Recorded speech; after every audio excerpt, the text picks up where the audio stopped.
Hello, everybody. Welcome to Season 3, Episode 3. Of that kind of podcast. Yeah, that's what we are. That's what we are. It is a gross, disgusting day, and I am really ready for spring. I am glad this wasn't yesterday, though, with the Chiefs parade, Super Bowl parade, all of that. At least it waited a day. Yes, this is true. So at least there's that. Can you imagine going down there? No. There's entirely too many people. That's a lot of people. I do not like touching people that would be my worst nightmare. That is going to be the seventh being level. In a crowd? Being in a Chiefs crowd. What or a Royals crowd. Because everybody was all excited and like, woo! And people's bodies were touching and, I'd be like in somebody's armpit. Having your seventh level of hell is being in a group of really excited people. Now, if they were mellow, we'd be okay. Everybody is in their own corner reading their own book with soft music playing. Actually, that sounds lovely too. I was going to say, that's like my seventh level of heaven. Yeah. That's awesome. Okay, I just described, I like both of these. Oh, no. No, there'd be way too many opportunities for bodies to touch. I'm sure there were a lot of bodies touching and a lot of porta potties, which that's the part that gets me. I'd be like, no. I'm going to hold it. I will hold it all day. I will camel this. Yes. It would be one of those, there'd be a lot of opportunities for unconsensual hugging. Unconsensual hugging? Yes, yeah. I received a text earlier that it was meant for somebody else. And I thought it was to me, and it was somebody saying that they were going to hug him so hard. And I literally, there was a little like in my mouth. And I'm like, oh, this is not okay. And then I realized it wasn't to me, and I was very happy. So, okay. So my therapist appointment's next week. That's good. I'm not saying it's needed, but I have hug therapy. They just set me in a room. Do they teach you how to hug? We move really slow. They're like, okay, we're gonna come in and I'm gonna put my hands on your shoulders, and I'm like, no. Oh no! See, I think that would be worse. I would rather get that boom, let's get this out and over the way, because then the awkwardness of someone's hands on your shoulders for an extended period of time, and then they awkwardly look in your eyes, and then it's nope, peace out. The podcast is now officially over. We have serious issues that we probably need to work on. That might be the reason we have a murder podcast. It makes sense now. And why we aren't touching. Look, it feels like right now there's this much space that honestly it feels like I am right on top of you. Like I'm breathing your eyeball space. Yes. Yeah, well, when we were at the old location, and it was like we almost had to straddle each other. Yes. And it was very awkward. And we became much closer during season 2. We did. Maybe we need that. There you go. But then we this isn't awkward. No, because I usually had to have my knees around you. That's what it was. Yeah, you had to have the knees around me. Yeah. So yes, there we go. But then we're blocking our little wood sign. Yes, kind of. Which, there. All right. Okay. All right. Well, anyway, we're going to get started. So this case sucks. We haven't talked about this before, so I don't even know what you're doing. Oh, yeah. Well, that's what I'm telling you. This sucks. Yes. Okay. This case sucks. I told you that I was doing a Kansas City one. Mm-hmm. So we're going to... We don't have great ones. There's nothing stellar about Kansas City's crime. Although it's not really like we're going to do a great one on this podcast. This is true. We have a true crime podcast. I don't know. We're not going to come on and be like, hey guys, we've got a great story for you today. The meals was pretty funny. That was good. Okay, yeah. That was good. Yeah, that was a good one. I did enjoy doing that one. So I'll have to find, this is there has to be some kind of funny ass crime out there. Like something that somebody doesn't get murdered, something, But then it's not a crime if somebody doesn't get hurt in some way. Or fashion. Yeah. Maybe we need a separate podcast. We need a good story. World's Dumbest Criminals. Yes. Okay. We should, maybe that's the next go round we do, or maybe we end it or something on. We'll do something fun. Each do a dumb criminal. I like that plan. Ooh, I have an idea. Okay. All right. So we're going to talk about Ali Kemp. Ali Kemp was unfortunately murdered in 2002. A huge story in Kansas City. I had just gotten married. I remember it very vividly, and all of just kind of the insanity that surrounded it. So she was a freshman in college. She came back for the summer, and she was working at the pool. She was a freshman at K-State University. She was in Pi Beta Phi. super active in soccer, volleyball, basketball, and she also did a bunch of philanthropy. So was really big into giving back to the community. She lit up a room. You see where this is going. Yes, she did. And honestly, she really did light up a room. I mean, she was just, if you see the pictures, it's just heart-wrenching. So she took a job at the neighborhood pool, and she was working the job with her boyfriend. They were high school sweethearts, and her brother. Brother is Tyler, her boyfriend was Phil. So on the day that this happened, June 22nd. Her boyfriend's name is Phil? Her boyfriend's name was Phil. I don't remember that part. That just sounds like a very... adult name? Very adult. Yes. Okay, anyway. Not relevant. So on June 22nd, she was actually going to arrive at the pool at 2 and take over for Phil. And then Phil was working the first shift. And then her brother Tyler was coming at 5. Did Phil have to go to his assistant manager job at the... with a tie? Yeah. Yes. Yeah, he did. He must have. So Ali got there. The two of them made plans when she got to relieve them and relieve him. And they made plans to get together that night and gave each other a hug. Phil took off. So she was there doing her stuff. Tyler was supposed to come in at 5 and relieve her. So when he got there at 5, he started getting worried because all of her stuff was there and they couldn't find her anywhere. So he kind of looks for a couple minutes and then he calls his dad, Roger. Roger comes over and he gets there and he meets Tyler at the front gate and they start looking around at everything. And he opens the door to the pool pump room. And he said it looked like a grenade had exploded. There was just stuff everywhere. And then as soon as he opened the door, he saw legs sticking out from under a tarp. And so he ran up to her. He remembers just literally grabbing her out of the tarp and holding her against him, just screaming, come back to me, fight through this. Unfortunately, she arrived at St. Joe Medical Center and she was pronounced dead on the scene. So the police came, they scoured the whole area, and very little evidence was found. The only thing that was found was the top of an ointment bottle. It was very weird. They decided it didn't belong to Ali. Her body was bruised and battered, but hadn't been sexually assaulted. He called 911, immediately said, I think my daughter's been murdered. Like I said, the detectives came, they shut everything down. And they said, and this is one of the heartbreaking things, they said she fought very hard for her life. With the way the pool house everything was strewn about, it had been very apparent that she gave this guy, this son of a bitch, a run for his money. So the first clue, so they started, canvassing the neighborhood. The first clue came from a lawn company that said, yeah, there was an older beige truck that had been circling the neighborhood, was doing stuff, but it was just a little off. We hadn't seen him here before. So like, okay, well, that's good to know. And the next clue came from one of Ali's friends who showed up at the pool, and she pulled in and, just being a typical teenage girl, laid on the horn. And she was expecting Ali to come out and be like, dude, what are you doing? And she said she laid on the horn, and all of a sudden a guy peeked his head out of the pool pump room. And I don't remember hearing about that. Yeah. One. So he immediately put his head down, and she put her head down, and she's like, oh God, it's her boss. I don't want to get Ali in trouble. So she laid off the horn, and the guy quickly got out, he was like nonchalant about it. He's like, hey, how you doing? Got in his car and drove away. So she's like, okay, I don't want to get her in any more trouble. So she followed him out and left.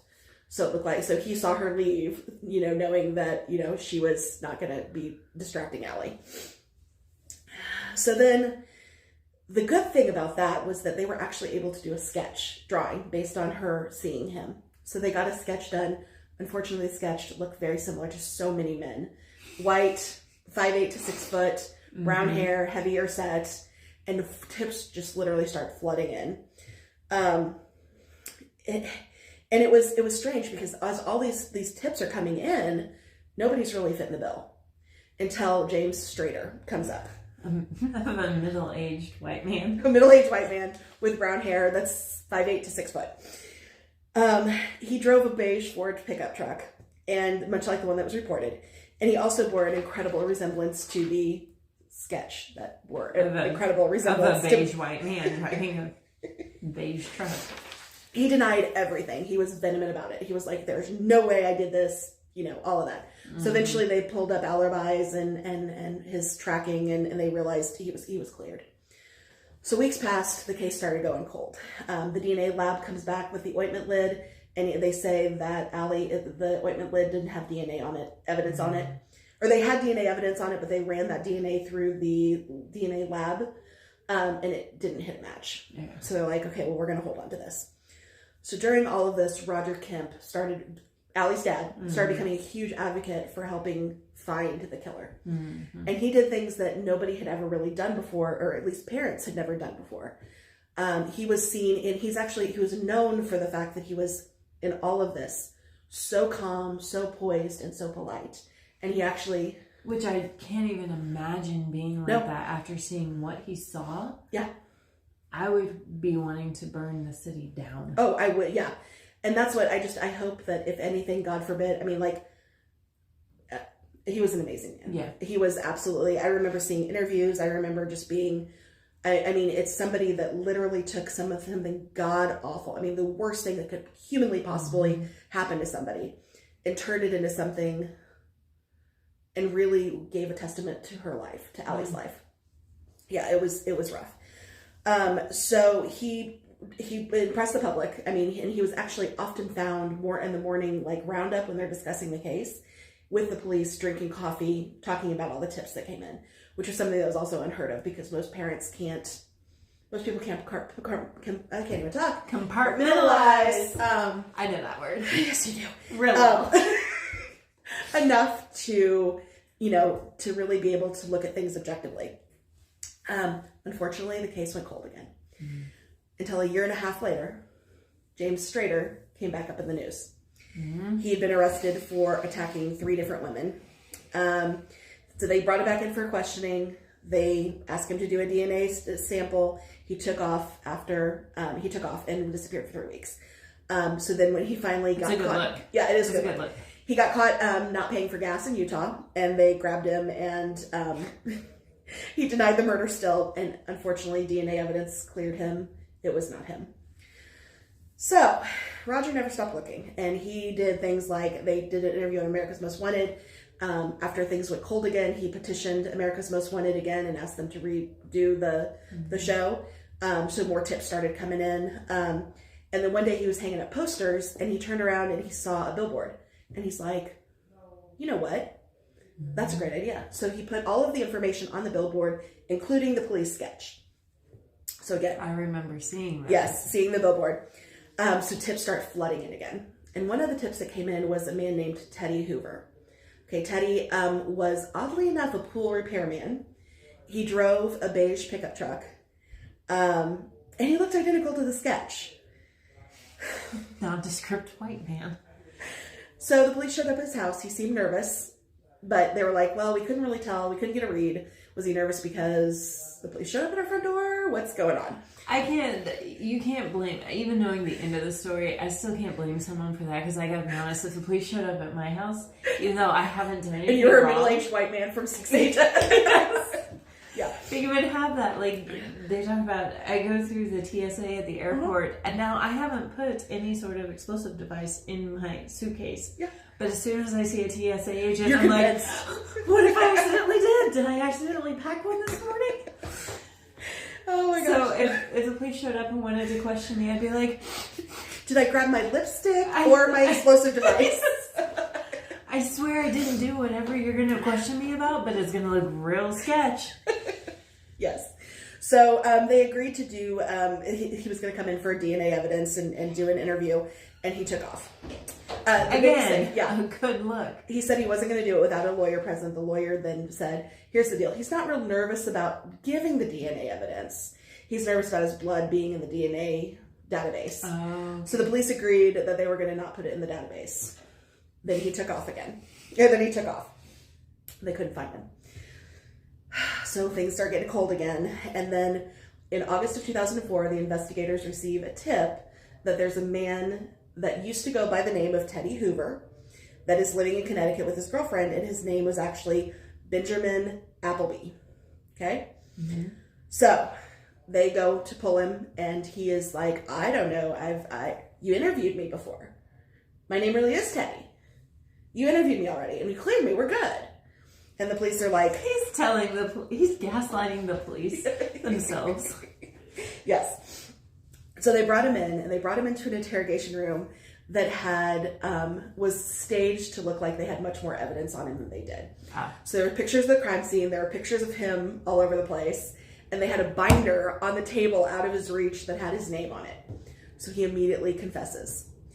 And he was heard saying, I killed her, I strangled her, I strangled her, I guess, and I don't know why I fucking did it. I guess. So. Asshole. He explained that he went to the pool to do some business, and he found Ali attractive, and he started hitting on her. And when she ended up turning him down, he got mad. Because she's attractive and she owes him. Yeah, apparently. So he began punching her and choking her until she was unconscious. Seems like a reasonable response to rejection. Yeah. His plan was to use the ointment from the first aid kit as a lubricant to rape her, but then was interrupted by Laurel. Wow. DNA was a match. Yes. And Roger, and I want to get this right because, I mean, how classy was this man? He was both relieved and heartbroken that it was taken care of. He said, you can't get any lower, any more subhuman than whatever he is. You can't believe somebody like him exists. You can't get any more subhuman. Yeah. You are a piece of shit on my shoe, buddy. I mean, like, just this Benjamin guy. Any more subhuman. I want to keep that. I know. I'm going to use it as a... Yes. I'll use it against somebody at some point. Hey, Mark! It's okay. He doesn't listen anyway. As Roger Kemp once said. At first, Benjamin said he wouldn't cause any issues for the family, and he was going to just go ahead and say he was guilty. Any more than he already Of course. had. Of course. He wasn't going to subject them to a trial, but he almost immediately changed his tune and pled not guilty. He then proceeded to change that to murder. Yeah, he did murder her. It wasn't premeditated, though. Yeah. Which that part seems legitimate. Yep. He was found guilty of first-degree murder, and he was sentenced to 50 years in prison. They did decide that it was premeditated. They were able to place the fact that he drove the truck around the pool numerous times. As well as... Because technically premeditation is like even the minute before, if you planned it then. And it took 10 minutes for him to kill her. So, yep. Okay. So then this piece of shit, this subhuman piece of shit, the family was granted the ability to say their piece. Yeah. And he asked to be excused because he didn't want to hear it. And unfortunately, the judge decided to go ahead and release him. So he did not hear the family's statements. Why? I don't know. Why, Judge? We need answers on that. Yeah. So, incredibly unfortunate. He's still in jail, still incarcerated. I can't remember where he's at. I can't even try. Maybe Topeka, but he is incarcerated, and I hope he stays there for a very long time, and I hope he dies there. So we're going to get to what happened. Like I said, the Kemps' total testimony to their daughter. They created the Ali Kemp Educational Foundation, and they created a self-defense class called Take Defense. To date, over 70,000 women ages 12 to 90 have gone through that class. I remember that. Yep. He was successfully nominated by 2 U.S. senators from Kansas for the Presidential Citizen Medal, and he was selected as one of 13 Americans to get it in 2011. He's a past board member of the Ad Hoc Commission Against Crime and a past committee member of 3 administrations of the Kansas Attorney General. This is the reason I'm reading it. I'm struggling with it. The Kansas Attorney General's office, who was responsible for reviewing and awarding grants to shelters and homes of victims of abuse. Unfortunately, Mr. Kemp passed away in March of 2022. Actually, March 1st. So about a week before the year anniversary of his death. This podcast will probably be airing. 51 weeks after his death. Yes. Is when this aired. Yes. So, and you know, his wife, Kathy, man, I should have written it down. I'm pretty sure it's Kathy. She also was super active. I definitely don't want to slight her in any way, shape, or form because she rocked it out as well. But well, she had to sit there supporting him while he was going out doing all that, and that breaks up a lot of marriages. Oh my gosh, yeah, absolutely. But what an amazing! I mean, like the family themselves, just as a unit, Yep, is I remember how active they were. Yeah. And so it just, I mean, I just always was so impressed with their family. Mm-hmm. So that's the story of Ali Kemp. You know, like I said, Kansas City has had a handful of really tough cases. But you know, every state does. These are just kind of the ones that always, I guess, maybe formed my love of true crime. Mm-hmm. And you know, Roger Kemp is definitely a you know, an example of how to turn some of the worst things you ever could possibly experience into something that's probably saved hundreds, if not thousands, of lives. Yeah. So huge honor. So there we go. Thank you. That was a good one. That was hard. That was a hard one. That one hits close to home. It does hit close to home. I remember. So I worked at a garden center growing up. Well, for a good chunk of my early adulthood, and there was not as bad as some, but we had a lot of people that were hired in the spring. So we'd go from like a staff of like 30 or 40 to like a staff of like 200 or 300. Mm-hmm. So there's a lot of part-time workers, and sometimes they were a little more transient. I mean, and so I remember in this case especially, there's two cases that this case especially, I remember getting phone calls about people's trucks that they were driving. Yeah. And whether or not some of our people were driving in what they owned. So, it was really interesting. But yeah, it's definitely a case that hits close to home. So, but we'll be back next week. Yes. With Dia. I have a good idea for one. Good. And it's kind of twisty because I like this. Is it unsolved? Have I converted you to unsolved? Never. Okay. It is very solved with a confession. Okay. No gray area at all. Okay. So. Well, there we go. But it'll be a good whodunit. Yep. That's awesome. Okay. All right. See you guys next week. Bye.